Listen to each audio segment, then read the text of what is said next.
नमस्कार, India TV पर सुबह की पहली खबर में आपका स्वागत है। बुलेटिन की शुरुआत करेंगे 5 मिनट में 25 खबरों से।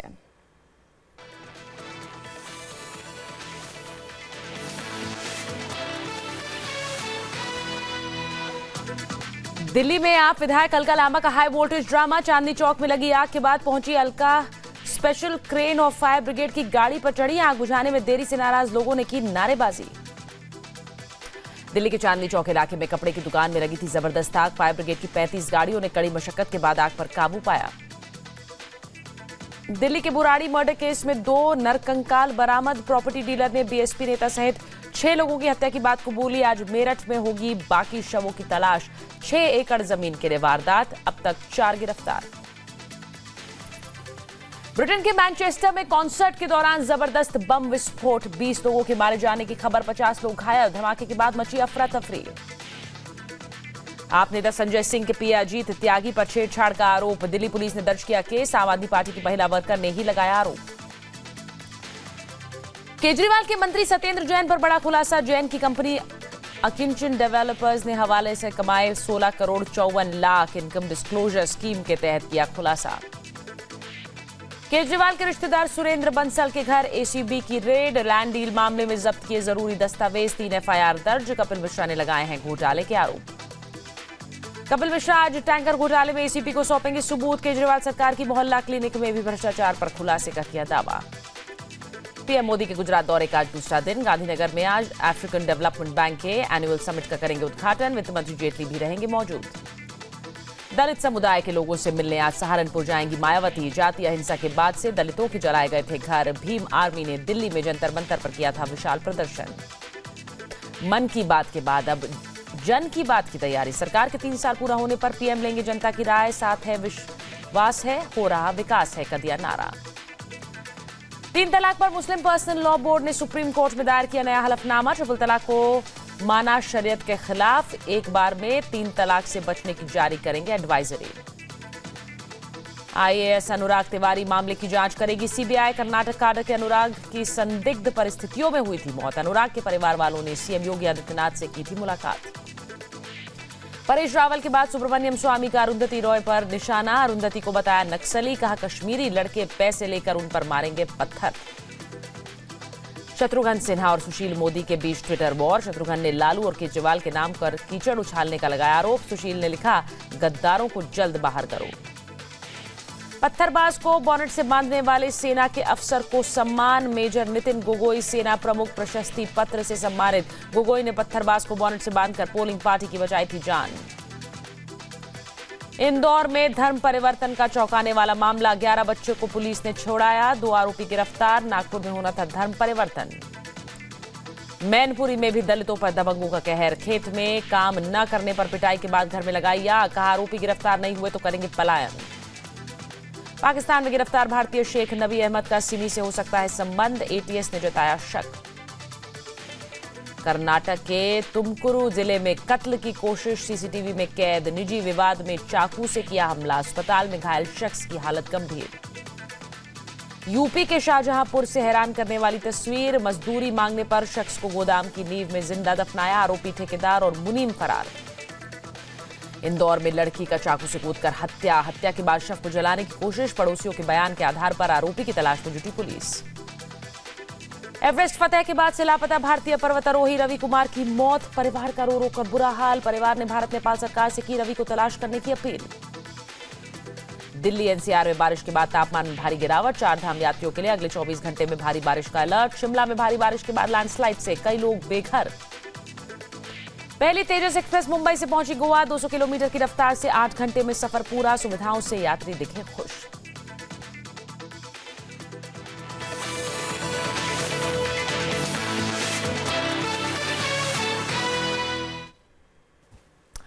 खबर दिल्ली के चांदनी चौक इलाके से, जहां बीती रात एक हाई वोल्टेज ड्रामा देखने को मिला। धुलिया मार्केट में लगी भीषण आग पर दमकल की टीम काबू पाने की कोशिश कर रही थी कि तभी वहां आप विधायक अलका लांबा पहुंच गई और दमकल की एक गाड़ी पर चढ़ गई। गाड़ी पर कुछ देर तक रहने के बाद अलका फायर ब्रिगेड की क्रेन पर भी सवार हो गई, जिसकी वजह से काफी देर तक आग बुझाने का काम रुका रहा। इससे नाराज व्यापारियों ने अलका लांबा के खिलाफ जमकर नारेबाजी की। कुछ लोगों ने तो यहां तक कह दिया कि आम आदमी पार्टी की विधायक राजनीति करने के लिए वहां आई थी। लोगों के विरोध को देखते हुए पुलिस की टीम ने बहुत मुश्किल से अलका लांबा को क्रेन से नीचे उतारा और किसी तरह से अलका अपने घर के लिए रवाना हुई। बता दें कि धुलिया मार्केट में बीती रात करीब 9:30 बजे अचानक आग लग गई थी, जिसकी चपेट में आने से कई दुकानें जलकर खाक हो गईं। आग पर काबू पाने के लिए फायर ब्रिगेड की 35 गाड़ियां पहुंची थीं और करीब 6 घंटे की मशक्कत के बाद आग पर काबू पाया जा सका। इस हादसे में कोई हताहत नहीं हुआ, लेकिन लाखों का माल जलकर खाक हो गया। आग लगने की वजह शॉर्ट सर्किट बताई जा रही है। तो बीती रात चांदनी चौक की ये तस्वीरें हैं, जहां पर धुलिया मार्केट में आग लगने के बाद जब आग बुझाने के लिए दमकल कर्मी पहुंचे तो वहां पर इलाके की विधायक अलका लांबा भी पहुंच गईं और उसके बाद किस तरह से दमकल कर्मियों के साथ फायर ब्रिगेड की गाड़ी पर चढ़कर उन्होंने इस पूरे आग बुझाने का जो काम था उसको मॉनिटर करने की कोशिश की, लेकिन लोगों का आरोप था कि वो इसमें दखल दे रही हैं और काम में देरी करा रही हैं। अच्छी खासी आग बुझा रही थी, लेकिन उन्होंने आके काम रुकवा दिया और तमाशा देख रहे हैं और कुछ नहीं कर रही है।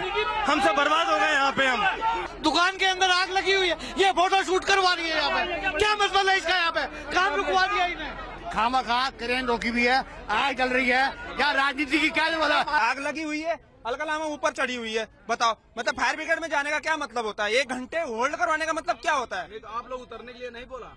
उतरने के लिए पूरी पब्लिक ने उतरने के लिए बोला है, लेकिन उतरने का मतलब क्या है? क्यों नहीं आई उतर? सिक्योरिटी है ना, पुलिस लगी हुई है।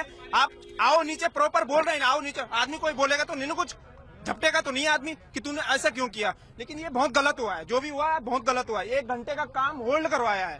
आग लगी 10 बजे, उसके बाद अलका लांबा अब आई है और उसमें भी मुस्कुराते हुए जा रही हैं, कह रही दिल्ली पुलिस जिंदाबाद, और पब्लिक कह रही दिल्ली पुलिस हाय हाय। तो ये कोई बात थोड़ी ना है कि आप दिल्ली के रहने वाले अरविंद केजरीवाल की सरकार होने के बाद उसके बाद भी आप पब्लिक को देख नहीं रहे और पब्लिक मर रही है। दूसरी खबर भी दिल्ली से, जहां पर बीएसपी नेता मुनव्वर हसन समेत उनके परिवार के 6 लोगों की बेरहमी से हत्या के आरोप में पुलिस ने आरोपियों को गिरफ्तार तो कर लिया, लेकिन अब तक परिवार के सभी सदस्यों के शव की शिनाख्त नहीं हो पाई है। मुनव्वर का सबसे भरोसेमंद दोस्त शाहिद उर्फ बंटी ही सामूहिक हत्याकांड का मास्टरमाइंड था और अब उसे पूछताछ के आधार पर दिल्ली पुलिस मथुरा तक परिवार वालों के शव की तलाश के लिए लेकर गई।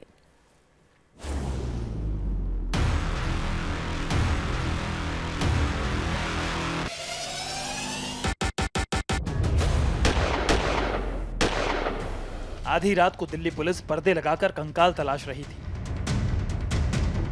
आधी रात को बुराड़ी इलाके में बने इस मकान की खुदाई हो रही थी। आधी रात को फॉरेंसिक टीम सबूत जुटा रही थी। खाकी वर्दी वालों का ऐसा मजमा लगा था कि गलियों में देखने वालों की भीड़ लग गई थी।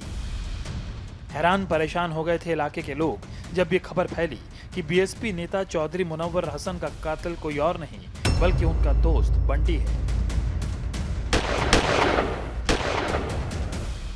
लेकिन उससे भी ज्यादा सन करने वाली खबर यह कि साथ साथ काम करने वाले बंटी ने सिर्फ मुनव्वर को ही नहीं मारा, बल्कि पैसे और प्रॉपर्टी के लिए पूरे परिवार को ही खत्म कर डाला। न 10 साल के लड़के को छोड़ा, न 15 साल की लड़की को। अब मुनव्वर हसन के इस दफ्तर में खुदाई हो रही है तो कमरे में बड़ा सा कब्र मिला है। कब्र के ऊपर सीमेंट का चबूतरा मिला है। चबूतरे के नीचे 2 लड़कों का शव मिला है। बॉडी जो है 6-6.5 फुट गहरे गड्ढे में थी और गड्ढे में डालने के बाद ऊपर से फ्रेश कर रखा था। ये पूरी तैयारी के साथ अच्छी तरह से पैक कर रखा था। तो किस तरह से फॉरेंसिक टीम ने काम किया, पूरी वीडियो रिकॉर्डिंग की है, क्या क्या किया? पुलिस वालों ने अभी तक तो हमारी नजरों में सही काम किया है, लेकिन आगे देखते आगे क्या होता है। दिल्ली के इस घर से मुनव्वर हसन के 2 बेटों का कंकाल मिला है। 20 अप्रैल को हत्या की गई थी और उसे अब निकाला जा रहा है। शव की हालत क्या थी, खुदाई करने वालों से सुनिए। एक लड़के का शव तो कई टुकड़ों में मिला है। बॉडी हड्डियों में बदल गई थी या मांस वगैरह भी था? जब 1 महीना हो जाएगा तो वो तो गल ही जाएगी। नमक डलाया चाहिए। हड्डी मिल गई? हड्डी सिर वगैरह मिला होगा, हड्डी वगैरह मिली होगी। वो तो बॉडी के मांस गल जाता है बस। क्या कंकाल ही मिला है बस। मुनव्वर के बेटों का शव तो मिल गया, लेकिन पत्नी और बेटी का शव अब तक नहीं मिला है। अब पुलिस पत्नी और बेटी के शव को मेरठ से हरिद्वार के बीच दुलारा में इसी जगह तलाशने पहुंच रही है, क्योंकि हत्या करने के बाद बंटी ने दुलारा में ही शवों को जमीन में गाड़ दिया था। कुछ दिन पहले तक मुनव्वर के साथ बंटी ही थाने और कोतवाली घूम रहा था कि परिवार वाले कहां चले गए। अब पता चला है कि सारा खेल बंटी का ही था। मुनव्वर को पैरोल पर जेल से बाहर निकालने का, उसे मारने का, उसके परिवार को मारने का। मैं मुनव्वर को कई साल से जानता था। पहले मुनव्वर के लिए जमीन का सौदा कराया करता था, लेकिन मुनव्वर ने मेरे साथ धोखा किया। इसलिए मैंने अपने कुछ साथियों के साथ मिलकर साजिश रची। मैंने 20 अप्रैल को मुनव्वर की पत्नी सोनिया और इशरत को, मुनव्वर की 2 बेटी आरशी और आरजू को अपनी SX4 कार से यह कहकर मेरठ ले गया कि अपनी बहन से मिलने के लिए चल रहे हैं। जिसके बाद मैंने 21 अप्रैल को सभी को बारी बारी से मेरठ और सहारनपुर के बीच दौराला इलाके में मारकर उनकी लाश को छुपा दिया। जिसके बाद अगले दिन मैंने मुनव्वर के दोनों बेटों आकिब और शाकिब की बुराड़ी के कमालपुर में मुनव्वर के एक पुराने ऑफिस में दोनों बेटों की हत्या कर उनकी लाश भी छुपा दी।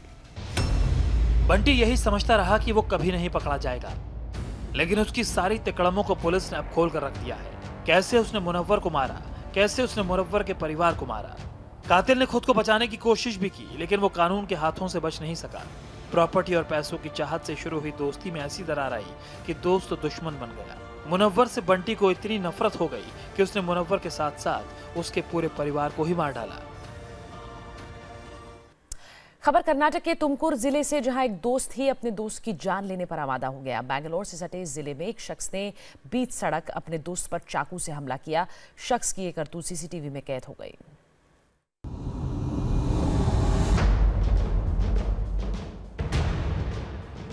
रात के वक्त सड़क पर चहल पहल कम थी। CCTV की तस्वीरों में सड़क किनारे 2 लोग खड़े नजर आ रहे हैं। तभी एक और शख्स CCTV की जद में आता है और सड़क किनारे खड़े लोगों में से एक के ऊपर हमला कर देता है। हमलावर शख्स के हाथ में चाकू था और वह दूसरे शख्स पर ताबड़तोड़ तरीके से वार करता है। बचाव में पीड़ित व्यक्ति भी हमलावर को पकड़ने की कोशिश करता है और दोनों जमीन पर गिरकर गुत्थम गुत्था हो जाते हैं। रात के वक्त बीच सड़क पर हमले और मारपीट की ये तस्वीरें कर्नाटक के तुमकुर जिले की हैं। खबरों के मुताबिक हमलावर का नाम सोहेल है और उसने कुमार नाम के शख्स पर उस वक्त हमला किया जब वो सुनसान सड़क पर अपने किसी परिचित के साथ खड़ा था। जानकारी के मुताबिक सोहेल और कुमार एक दूसरे को जानते थे और उनका किसी बात को लेकर पहले से विवाद चल रहा था। 16 मई को दोनों में किसी बात को लेकर फिर से गर्मागर्मी हुई और इसी झगड़े में सोहेल ने कुमार पर जानलेवा हमला कर दिया।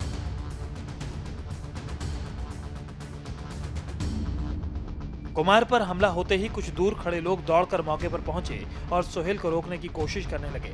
सोहेल के हाथ में चाकू होने की वजह से पहले तो लोगों ने कुमार को सोहेल से दूर किया, लेकिन जैसे ही सोहेल के हाथ से चाकू गिरा, लोगों ने सोहेल की जमकर पिटाई कर दी।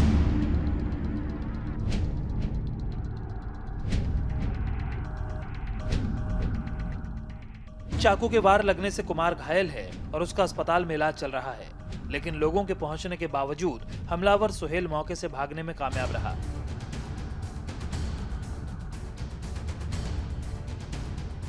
अब CCTV फुटेज सामने आने के बाद पुलिस सरगर्मी से आरोपी की तलाश कर रही है। D Raghavan, India TV, Bengaluru.